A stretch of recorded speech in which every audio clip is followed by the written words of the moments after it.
कल्याणमध्ये मांस विक्रीची दुकानं बंद ठेवण्याविरोधात खाटीक समाज आक्रमक झाले। महापालिका भवनासमोरच कोंबड्या फेकत खाटीक समाजाने आंदोलन केले।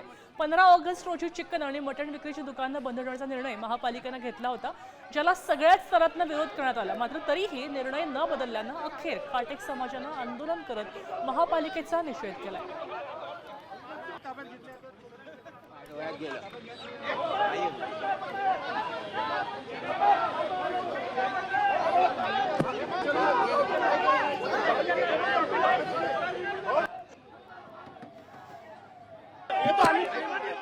इचलकरंजी आयुक्तांनी मागे घेतला, मग या आयुक्तांना घ्यायला काय हरकत होती?